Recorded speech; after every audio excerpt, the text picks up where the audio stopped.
talk a little bit about the trade-off between the benefits of the cloud and the risks associated with security?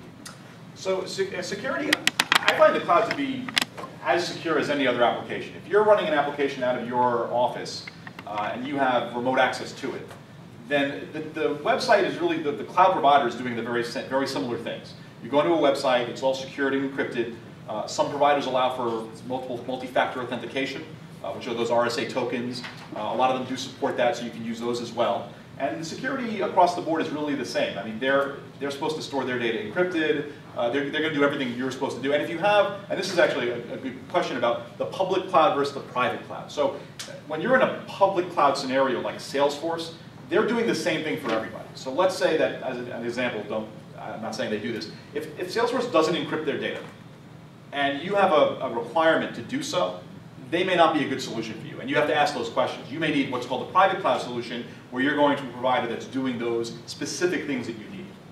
Just to add on to that, from experience, one thing you want to look at is data ownership when you cut ties with this vendor to make sure you get that data back and destruction of data too. Yeah, the exit strategy is one of the biggest things we talk about in the cloud. When you go to a NetSuite or a Salesforce and you're done with them, the answer is pay forever, unless you want to get that data out. But when you get that data out, it's often in a format that may not be as usable as when it was very pretty in Salesforce. And you have to think about that. Yeah, a lot of the stuff is proprietary. Right. So you want to look when you do the contract for these type of things, and you're about to enter into it.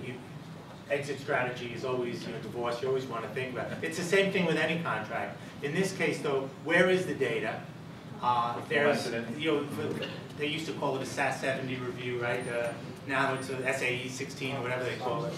But you want to make sure that the facilities that they're housing your data in are secure, and the contract language, they're going to come in a lot of times with very loose security language, and that's something you want to focus on along with your exit strategy and ownership of data and termination assistance and things like that. Should you decide? That's probably the biggest concern that we have when we enter into these SaaS agreements is we're about to turn everything over to these guys.